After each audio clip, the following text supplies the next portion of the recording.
You can wait for a lightning strike to set that tree ablaze. And you can freeze till the sun comes up, but I ain't living that way. Party in my cave, I made fire, casting animal shadows and having fun. Party in my cave, hey girl, how do you like your buffalo done? I made fire, party in my cave. Yes, I know it's dangerous, already burned both knees. If that's the price, I'll pay it twice, 'cause cave girls seem to like me.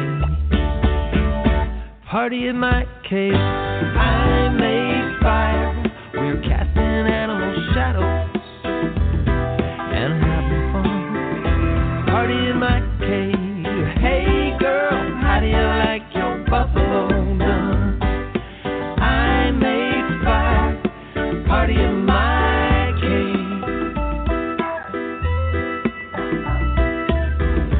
Breaking out the seed pod shaker, banging on a hollow wall.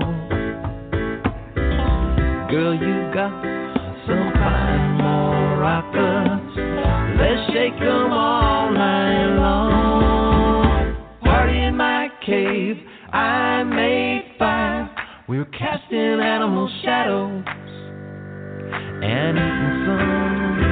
Party in my cave, hey girl, how do you like your buffalo done?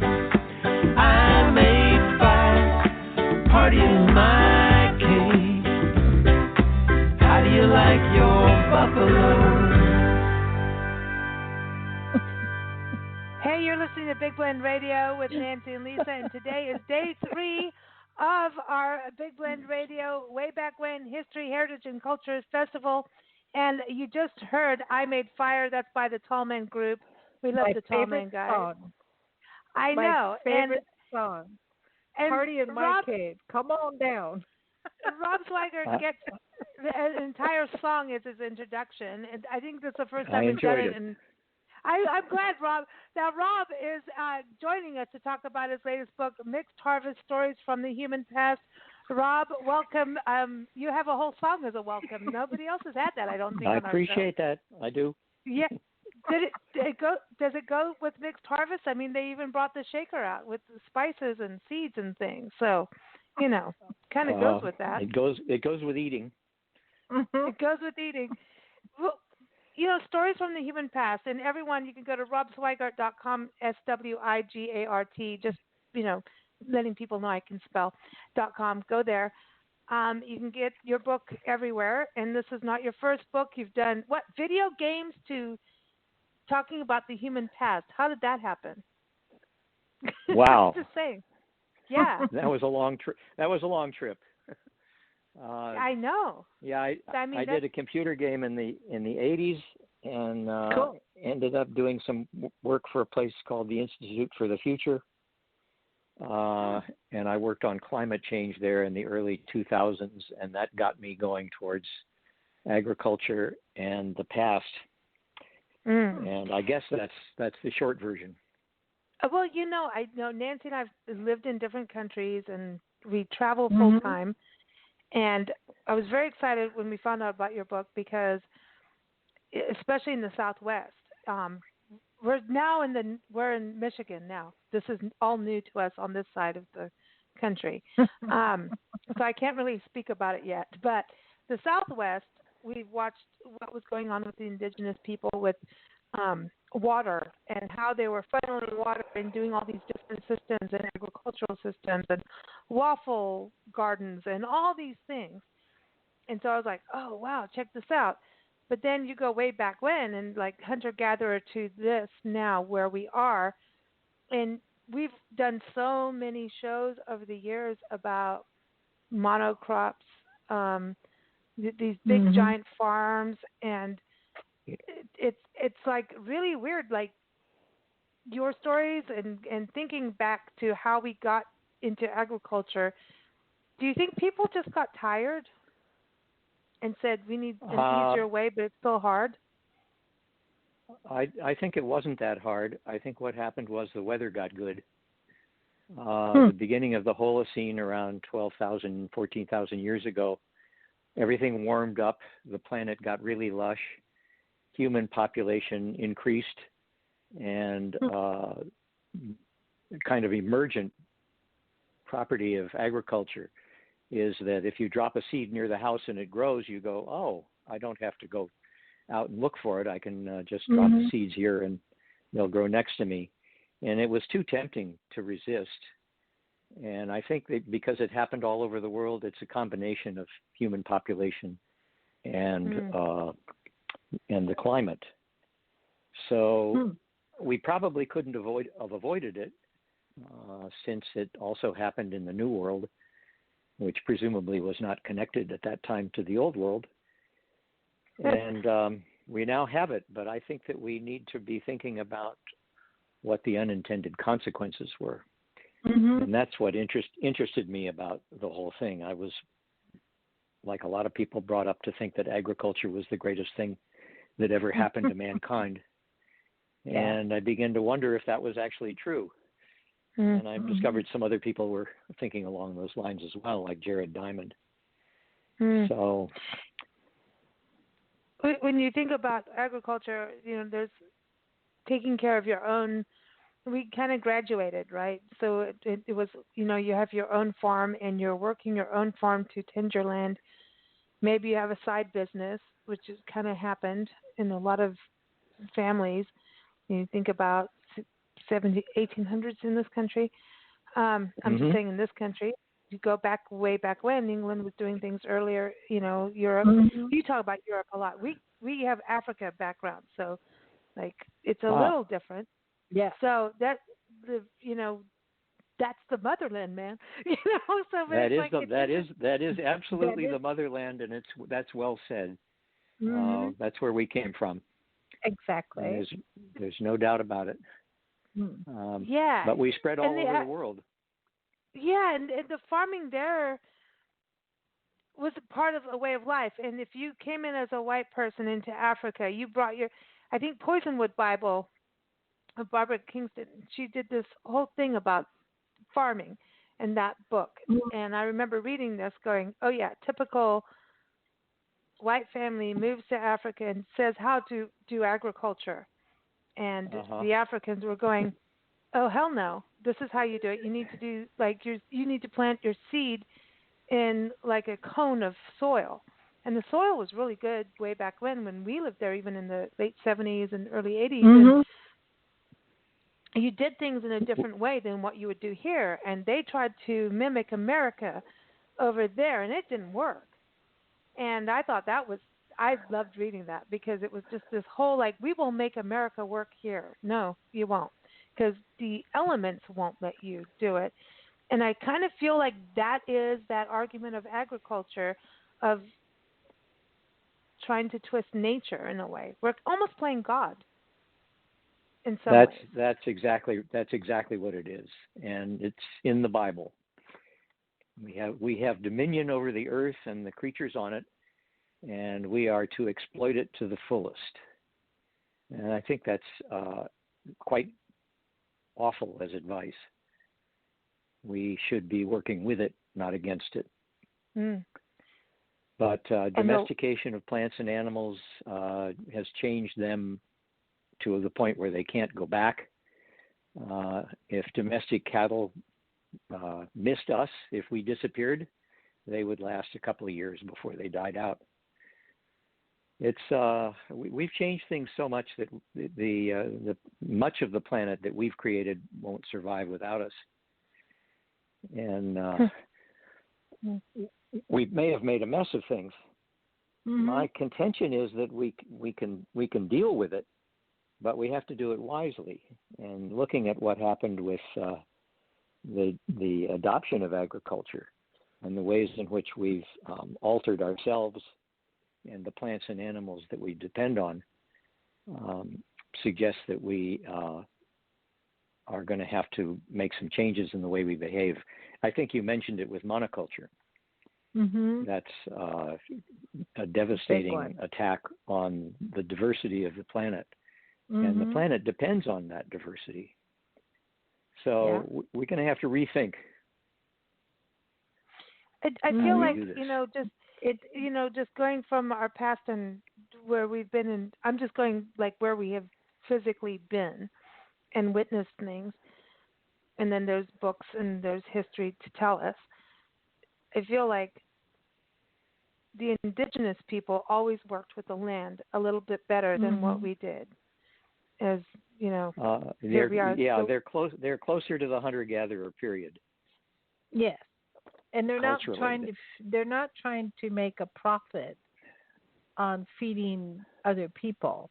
They're feeding their family and maybe their neighbors, and having a stockpile for when there's flood or famine, whatever. That's what they're doing, as opposed to monoculture, which is a total profit-making venture. So the rest of us don't have to farm. Well, this is the consequence of adopting capitalism and thinking that that's the way the universe works. Mm-hmm. That's the way the people's minds work, not necessarily how nature works. Well, we converted everything into straight lines, and straight line is something that goes from production to conquest.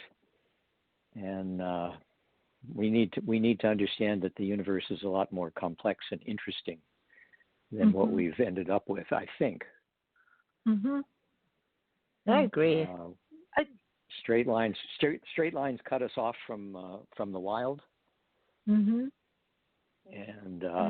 confine us. And straight lines also divide people. Streets carry you from one place to another, but they are dangerous things to cross. So I'd like to see the world a little bit more towards the what we call, with a big N now, because nature is something separate from us. I'd like to get back to a small N nature. What led you part to of what this? we are. Yeah, what led you to this? I mean, I know you've worked as a journalist. You've done so many different things in your life. What led you to mixed harvest and the research part of it, to be able to credibly put this together? Because I know people are going to go, okay, he's talking about my farm. Like, what's his credibility on this? Okay. I had been very interested in the Maya, speaking of indigenous, and did a book in the early 2000s about them. And I was on a trip in Turkey in 1999, which started with the total eclipse of the sun in eastern Turkey, and stopped at a place called Çatalhöyük, which is a Neolithic site. I knew nothing about the Neolithic. And it's an amazing place. It's a kind of pueblo, I guess you could say, but the houses are square and they're built right next to each other. So the only way you can enter a house is through the roof. So there's an opening in the roof, which is for the smoke to go out and the people to go in and out. And I was stunned that people would actually choose to live in a place like this. The houses were full of smoke. There was carbon on the lungs, on the ribs of the bodies buried there. And it seemed a very strange conversion for mankind who had been following the food in small bands for perhaps 200,000 years.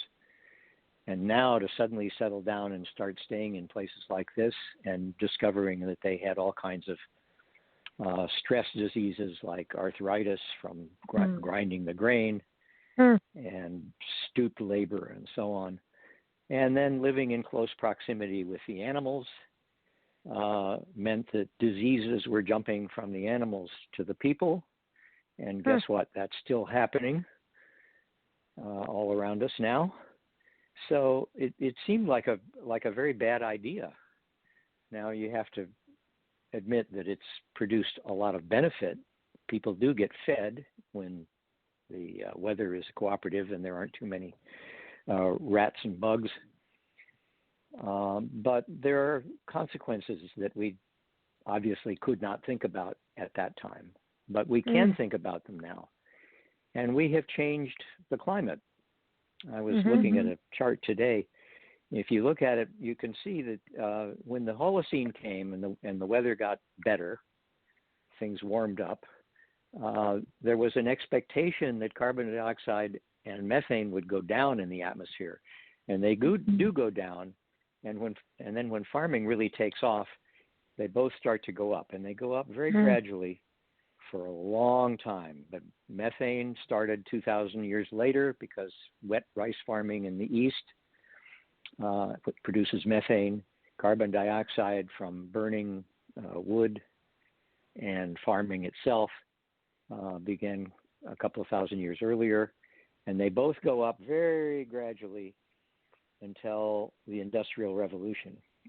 And then they both just turn straight up. And the temperature follows. So this has been going on since farming, and it's tied to farming. There's no question about that. But here's the thing. Nature says, like, you find different plants, it's all sprinkled all over the place, not big patches. Because as soon as you put a big patch of corn or a big patch of anything, grass, whatever it might be, you change the climate. You change soil, you change the climate, and you change the insects. You change everything. And so the whole ecosystem shifts, yes. Exactly. So when you do that, there's repercussions that maybe you didn't know about when you first did it. The thing is, we actually know about it now, and we've known about it for some time. We've known about it for some time, and so now we introduce things to combat the changes, but we're not all that good at it because every time what are the things we introduce? Politics. Politics. Good one. That's a good one. We introduce herbicides and pesticides and fertilizers. Yes. So we introduce that, and they have their own repercussions. So we're on this spiral of, oh gosh, every time you do something, something else bad happens. Yeah, and they're remedial technologies. So we're running around like nurses trying to stop bleeding wounds that we caused, like COVID. It's crazy. It is crazy. COVID wouldn't have happened. It's actually if we didn't have this really crazy tight thing. we knew that pandemics were coming. Yes. They're inevitable when we interact so frequently and in such large numbers with wild animals. The diseases are going to jump from the animals, from the bats to the pigs to the people, and they're going to get worse and worse. And that's what we've seen over the last 20 years since I was writing about this at the Institute. Until now, we have this. But then when you say that, see, now I understand what you're saying, but I really don't like it because the instinct is, let's go kill all the wild animals because they're the danger. No, but I'm just trying to clarify that point because when you say that, that's the instinct. I would say the opposite. Let's go kill all the bats. Let's kill all of this. Let's kill all of that. And I would say let's respect them. We need the diversity. And we can't live without them. And, we weren't, when we were not interacting with the bats as frequently, we weren't having the pandemics that came from them. So it's because of the intense interactions. And I guess in China, it's the wildlife food markets, bushmeat that gets spread around. And this is an interesting thing. We've talked about this on shows. We've done a number of shows on, exotic animals that are, in Texas. Hello, Texas. Sorry. hey, let's have a hunting farm, and we'll bring oryx in. We'll bring all these animals in, and we'll breed them. Hunting for people who and the Middle East is really prolific with let's have and own exotic animals. There's bushmeat, and then there's wildlife trafficking. And wildlife trafficking is right up there with human trafficking and drugs. Exactly. All three of them are on the same line coming over our borders. Not talked about, but as we have different administrations, then rules get changed. So check that out because it's not that great now. I think what's interesting with what you've done with Mixed Harvest is you're putting it into storyteller part history, because I think people really do want to shy away from hear the word history. I even want to take the word history away, because it's like, oh, I'm going to be bored to death in my classroom with the teacher going, 1476 something happened. No, and we don't care. Gossip. Yeah, well, but that's why these are stories and it's not a history book. And I don't say history, I say the human past. I like that. I'm just taking what I can learn, what I can glean about the periods in history that I deal with, starting with a place called Cima de los Huesos in Spain, which was a burial site of Homo heidelbergensis, maybe 300,000 years ago. People were burying by pouring the bodies down a natural chute in a limestone karst. And it's a very strange place. And I started with a story about them because I want to make these people come alive. I want to show that we had, that our human ancestors were like us, and that we are like them, and we are their children. And they were dealing with the world in a very different way. And I do go through the Neolithic and the settlements at Çatalhöyük and in Anatolia and the Middle East, in the Levant, mostly in Israel. And then I talk about the emergence of cities in southern Mesopotamia, because that's another emergent property. And they were the ones who gave us writing. But did they give us a pure gift, or was it a mixed harvest, so to speak? They gave us empires and patriarchy and inequality and slavery and oppression of women and empires and war. Yeah, but isn't that possibly the natural progression of a species growing up? Well, I haven't seen any other species who do it to the extent we do. Chimpanzees have some intergroup violence, but not smart ones. We're the ones that have a brain. We're the ones who say animals are dumber than us. That may be our curse. That's what we say. That's what we say. It is what we say. And if that's true, we better start using it. Yeah, you think? That's all call the White House. That's all I'm trying to say. Start using it. Rob, the thing that I really just want to touch back on regards to agriculture, right, is that is overpopulation. And it's something like when I was, and I've talked about this on the show, and yes, I'm sorry, I decided when I was 17 to never reproduce, because I understood, and I was, a kid in South Africa, and I knew about overpopulation from living there and living in Kenya, and went, yeah, we have overpopulation, and it's an all human forms, this human races, right? Yeah, and you're. In countries, go ahead. All countries, we had more kids. Okay, there's yes, we need to have protection and all of that good stuff so that people don't have them when they unexpectedly.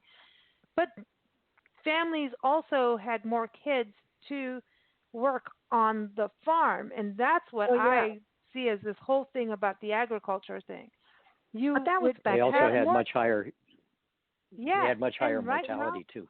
The good thing is the CDC just put out a report about how the younger generation now, we ain't putting out any more babies, man. It's slowing down. The cycle is slowing down.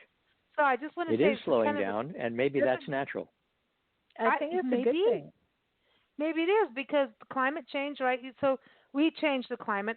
Don't you think just on the climate change thing, don't you think that we definitely have a hand in it, but there's also with nature, do you think nature also had a hand in that?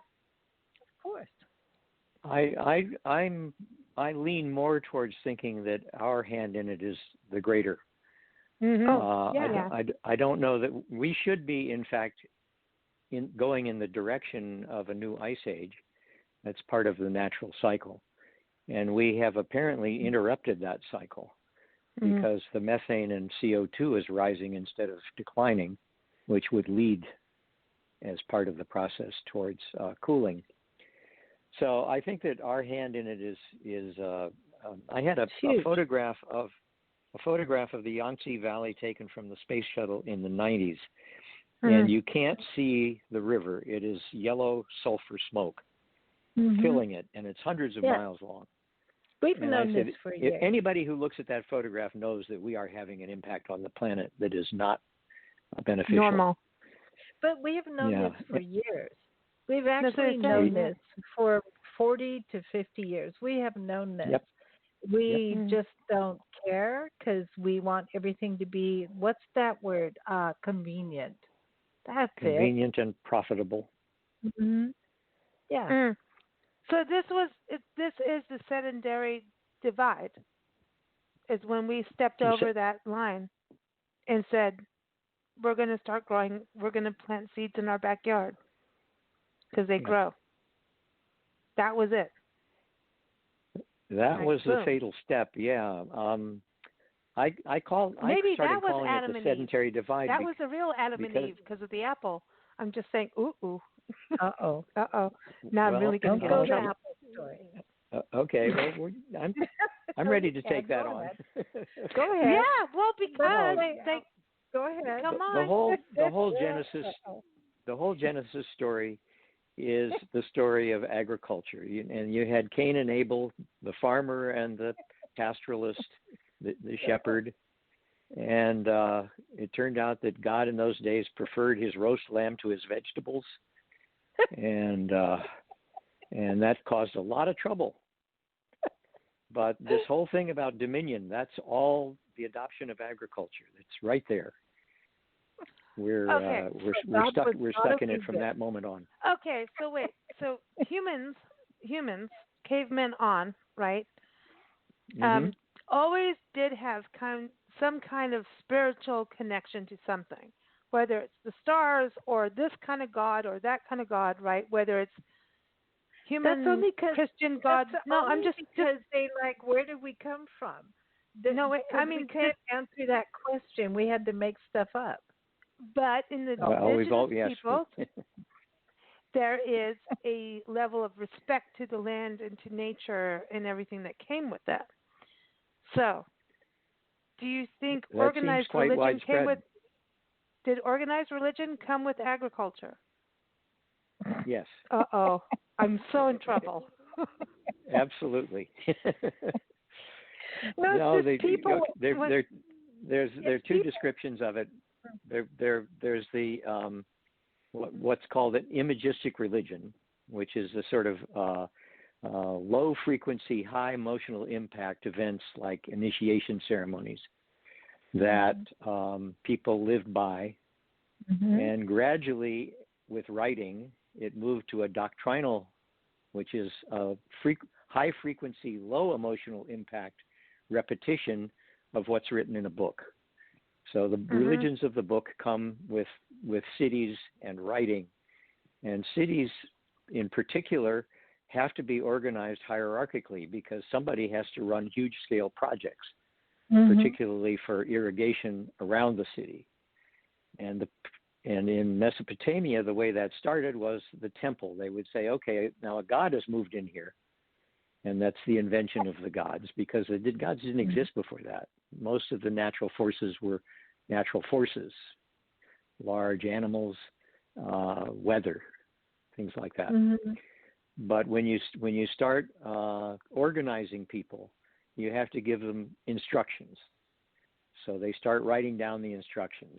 Initially, you're getting psalms and and liturgy and stuff like that, and gradually developing a mythology with a story about the origin, usually in what's called the Laurentian tradition, which is basically everything outside of Australia.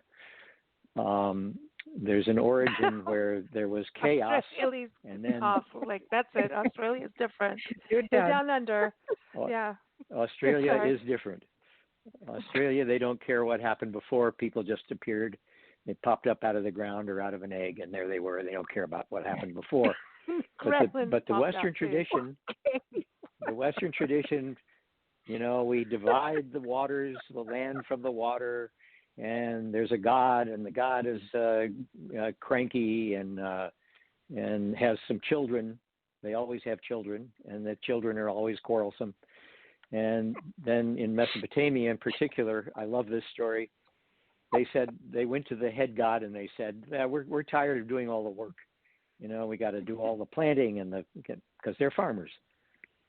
So they decide that they'll create slaves. So that's us. We're in charge of doing all that work, and they get to frolic.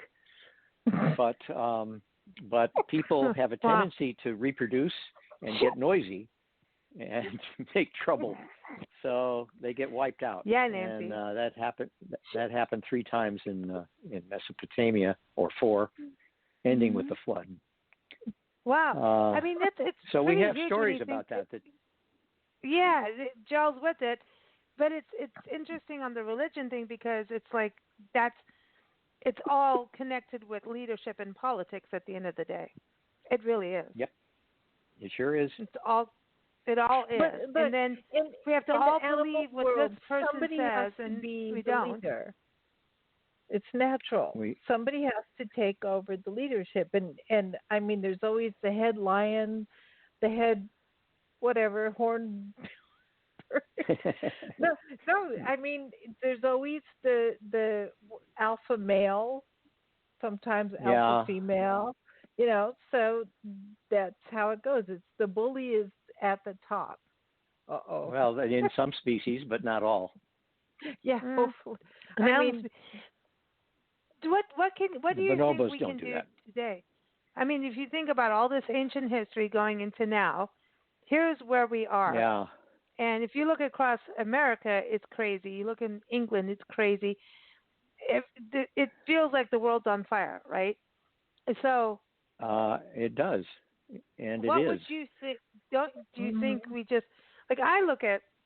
It's interesting. The very first segment of our show was about how we sent our pets off to fight in World War II, and I mean, this is it. This is the sacrifice, and I think that's an important lesson for us to all learn about sacrifice and really understanding war. Because I don't think in this time now do we understand war.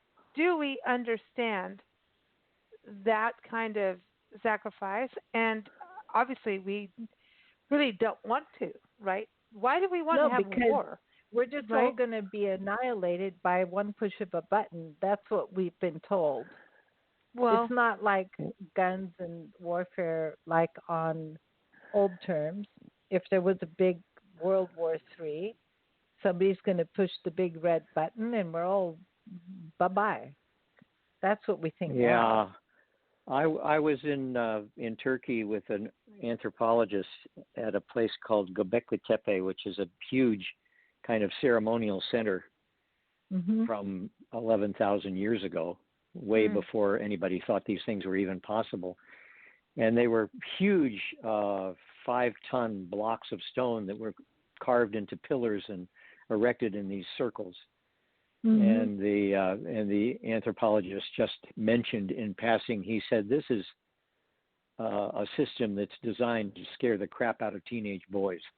And in fact, that's what it is. You've got a lot of testosterone there and a lot of aggression. And I think that's where, that's the sort of the origin, especially when things get crowded and there's not the kind of social pressure to act cooperatively as there is in hunter-gatherers, because a small group depends for survival on everybody's participation. But when you have too many people, you have to find some way to control their aggression. So you put them to work, or you send them off to war, which I guess was a great invention for limiting the number of them.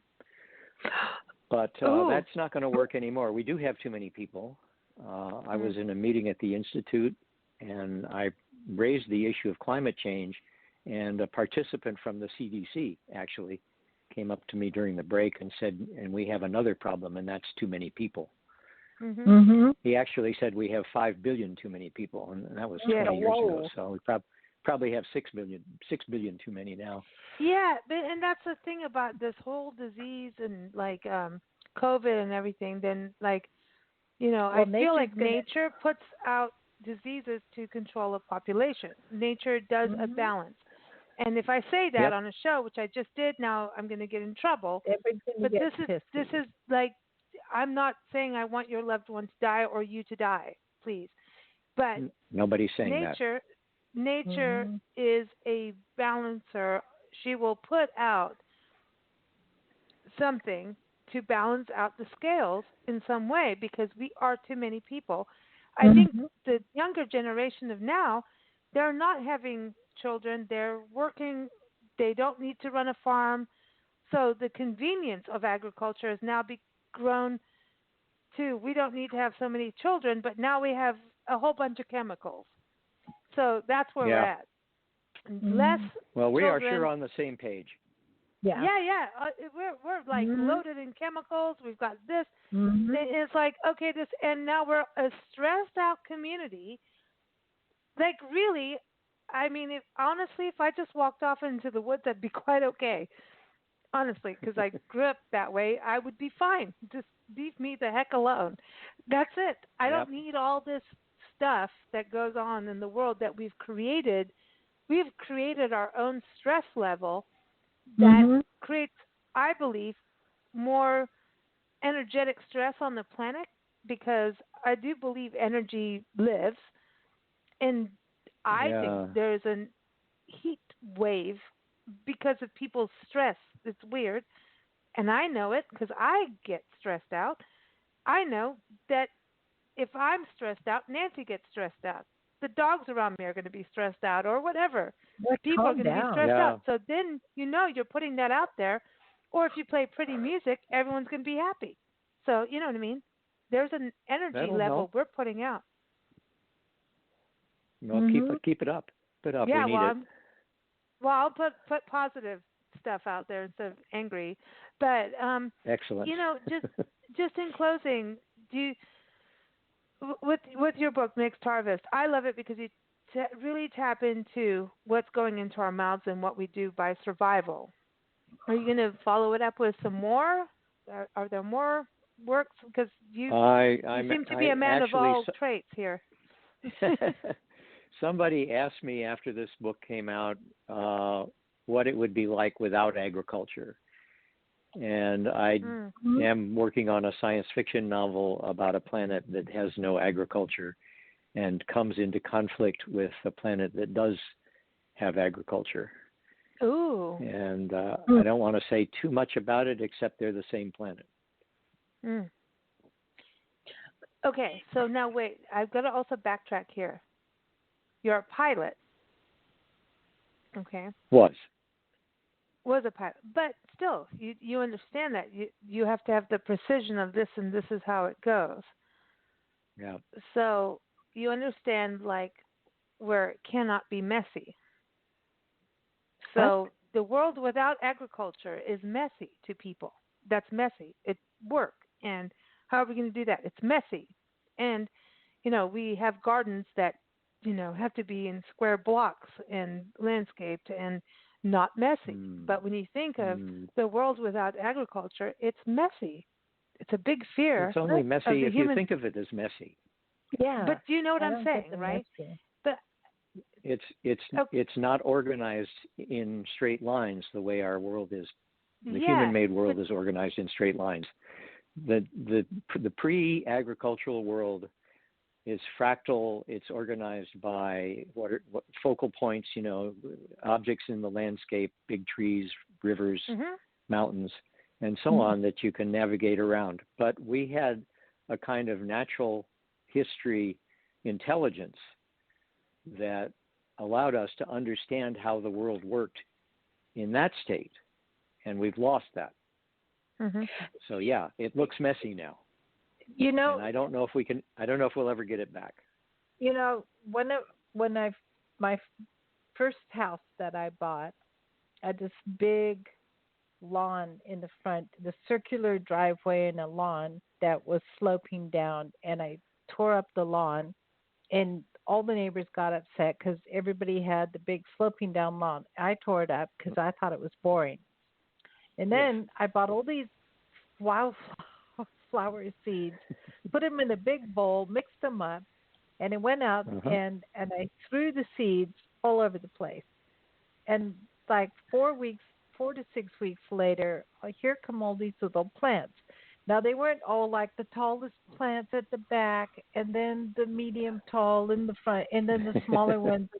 No, I just had this meadow of wildflowers. And then when they all bloomed, people drove by, slowed down. They brought their children to see. And this was now like this big deal in the neighborhood. However, there was the homeowners association that was like, you're not doing this according to homeowner. And I really don't. You know what? I have to say, homeowner associations, go whatever. Because seriously, what the heck? You buy your own home to do your own thing. Leave me alone. Yeah. And it was cool. And then I did it in another home that I bought, just to, not to irritate people, just to make a statement of, remember this when flowers were flowers, and they weren't from Japan or over here, over there. Just saying, natural things you find in your own country that work, because that's what the soil and things want. Just want to say, get back to basics and quit with the big, has to be old factory and look like everybody. I don't know. Anyway, I think that's a perfect lesson. I like it. Yeah. I think that's the kind of thinking we need. Okay, real quick before we go, because we got to go, because we got only a few minutes before the show ends. But so when we were in central Arizona, and we've done a lot of these cliff dwellings, and then there's non-cliff dwellings and interesting ruins, and they're like, the indigenous people just disappeared. And I'm like, why? They don't know. And so you're at these national, like Casa Grande ruins, Tonto National Monument, they disappeared. And I'm like, they were nomadic. And the people, I don't feel like we as a society understand nomadic peoples that move. We're nomadic, 100%. Nancy and I are nomadic. We've been nomadic since the day we were born, and it's a hard thing to explain to credit card companies and everything. Like, yes, we travel, and the IRS and people, yes, we travel. It's interesting because I feel like we're more to our roots and healthier traveling with all these weird things happening, weather, disease, whatever, viruses and all that. I actually feel we're better equipped because we're nomadic. You're also citizens of the world. Yeah, that happens. Exactly. It does happen. Orson Welles said that. But don't you think that these people that vanished, maybe they just joined another tribe and found they knew what was going on climate-wise or whatever with water? But don't you feel that if you think about the era, it could be that we were starting agriculture around the corner and we screwed them up? Do you know what I mean? Like, I don't have to look at the dates now. I have to look at the dates. That was crazy. But like I was thinking about it, like humans were here. Yeah, no. Well, we're passing. It was all about water, though. Yeah. Yeah, and they did go somewhere else. But we pass down what we to? do today is passed down to our people coming up and people that we don't even know, and they have to live with what we've done to this planet. And the cliff dwelling people, some of us don't even care. they would grow things on the top of another ridge and have to go down the cliffs to go up another cliff to go down and back up again to do it. But that was their only job. See? That's healthy. Yeah, well, they were farming, but they were also in good shape. Yeah, that's what I'm very fascinated about this whole thing, about how we got into that, because I'm like, because the indigenous people were in it, and we look at it and go like, they were better farmers than what we are now, and so Nancy and I have always gone back to them, but your book made us think beyond that. So I just want to give you a shout out for that. So everyone, the book is Mixed Harvest. We're going to go off air, so I got to go. Mixed Harvest, again, Rob Swigart. Go to his website, robswigart.com, SWIGART, at Mixed Harvest, Stories of the Human Past. Get on Amazon, all those great places. Thank you so much, Rob, for joining us. Thanks very much. Appreciated it. It's fun. You take care and stay safe. Stay safe on all levels. Stay safe. Climate change and viruses and all that, and what you eat. Everybody, thank you for joining us here on Big Blend Radio. We'll be back on Friday. We're going to be talking about Louisiana, historic Louisiana, Peru, and England. So join us then. Cool. Just go to bigblendradio.com for all of that. So take care, everybody.